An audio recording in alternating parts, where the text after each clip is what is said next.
friends, Krista here. Thanks for stopping by Books and Jams. Today we are going to be talking about the rest of the books that I acquired in the month of July.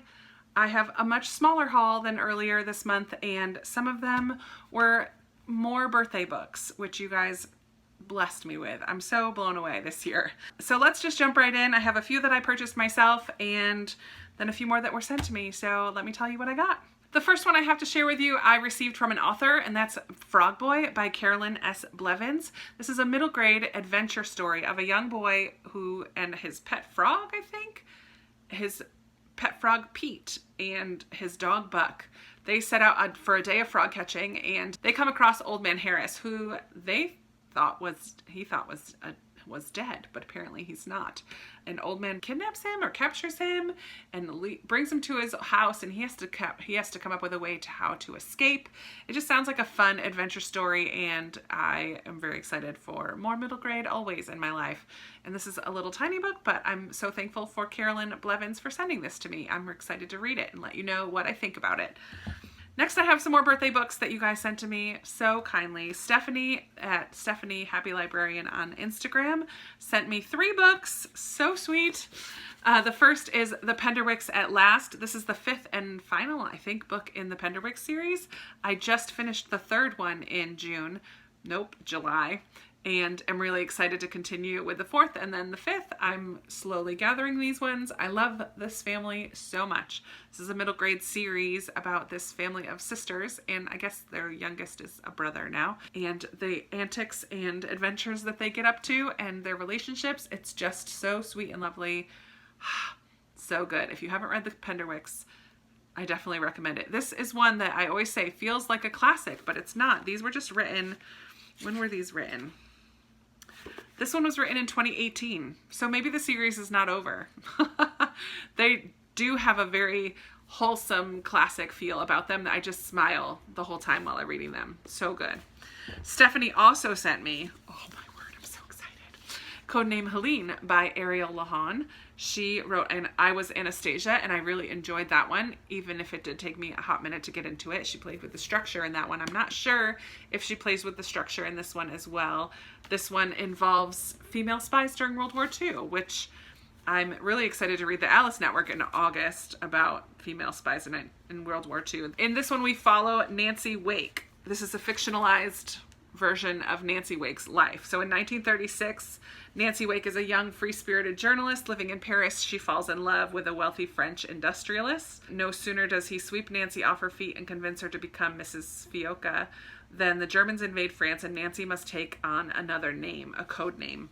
And then she ends up having, I think, 4 code names that she uses throughout the war. She's kind of a socialite and a spy all together. I'm really excited to learn more about Nancy Wake and her life, and in another World War II historical fiction, which I already love. Thank you, Stephanie, for sending this one my way.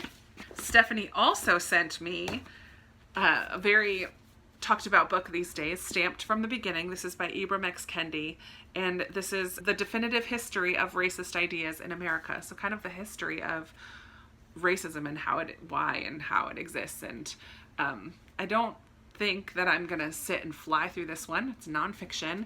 It is gonna take me quite a while to get through, but I think it's an important read, and I missed out on all the buddy reads because I didn't own it, and that's okay because I feel like I'm gonna just take my time with this one and learn and read a little bit from it here and there and just continue my own education, and this seems like it would be a good way to do that. So I'm really excited and thankful to Stephanie for sending me this. So thoughtful. This next book came wrapped up in a little bag with a gift card on it. So thoughtful. This one is from Tula. I will link her Instagram, Primary Library Diva, down below. Tula sent me a book that she said she loved, and it is In 5 Years by Rebecca Searle. I'm really excited about this one. I've seen this around quite a bit. I did have this on my wish list. What a cover. It's shimmery. This one sounds like it would make a good movie. So we follow Danny. She is a very type A person, very organized, has her life all planned out. Just was proposed to, I believe, has a new fiance, has her next 5 years all planned out. Goes to sleep, very content with where her life is, And when she wakes up, she's in a different house, a different apartment, has a ring on her finger. She spends 1 hour in this new life and then somehow falls back asleep or something and goes back to her real timeline. But that hour totally shakes everything up. And I'm just really excited about that idea. It feels like it'll be a good adaptation. I don't know. But I'm excited to read this one. So thankful to Tula for sending it to me. I feel like this is going to be a really fun read. Great for summertime. And what a nice little gift bag. All right, now I have some books that I purchased this month. Earlier in the month, there was a day to support Black-owned bookstores, and so I ordered Dear Martin by Nick Stone.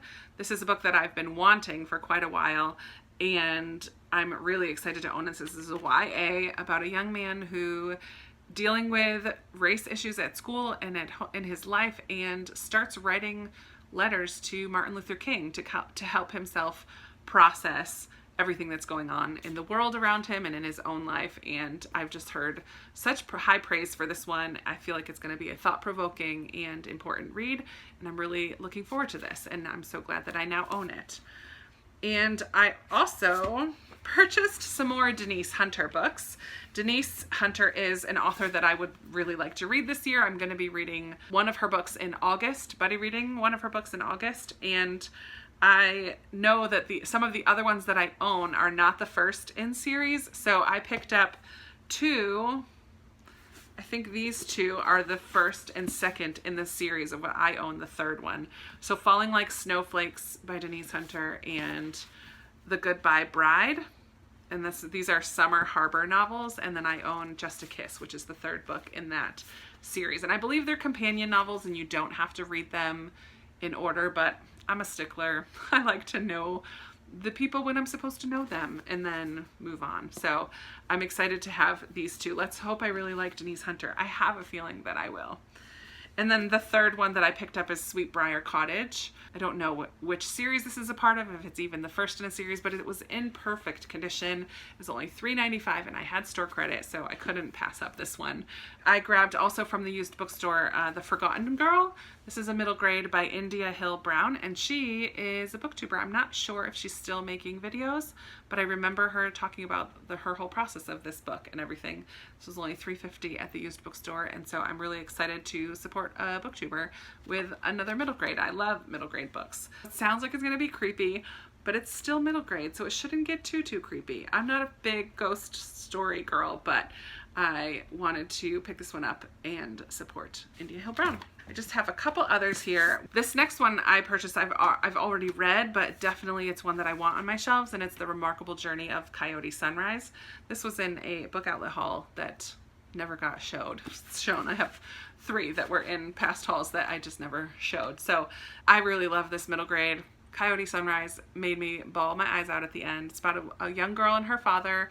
They kind of live off the beaten path. They travel around in a converted school bus, traveling around the country. She wants to make her way back to their hometown and knows that if she comes right out and asks her dad, he will say no. So she kind of finagles a way to get them headed in that direction. Along the way, they pick up some other people and you get to know their stories as well. Ultimately, I just love this book so much, and it's about grief and will make you cry. Have tissues ready. But it's also really beautiful and hopeful, and I loved it. Love, love, love. I grabbed a Pride and Prejudice retelling. This is called The Clergyman's Wife by Molly Greeley, and in this one, we follow Charlotte Lucas, who married the infamous Mr. Collins, the cousin of the Bennets, who shows up and is just ridiculously, awfully ridiculous, who is just wonderfully ridiculous. I don't know how to describe him. He's awful, but he's hilarious. Anyways, Charlotte Lucas is Elizabeth Bennet's best friend, and she marries him. And so this is her story, which I'm really excited to read. I just feel like I've never read a Charlotte Lucas book before. Should be a lot of fun. And then finally, I have The Problem of Pain by C.S. Lewis. I have been slowly collecting this edition of C.S. Lewis books from Book Outlet. I had thrown this one in my cart a while ago to get myself over that $35 or whatever it is to get free shipping. So this is one more to add to my collection. I believe I've read this one quite a long time ago, but I love C.S. Lewis and I love these editions of his books. 13's not that bad for a book haul, right? We'll say it's not that bad. But here they are. Are they all in there? Yep. There are the books that I've hauled at the end of July. Thank you so much for the people who sent them to me, who sent me books. That was so, so kind of you. I'm so grateful. And I would love to chat with you in the comments about these books, about anything else you want to talk about. You guys know I love talking with you down there, so let's chat. And I will be talking with you in another video very soon. Bye.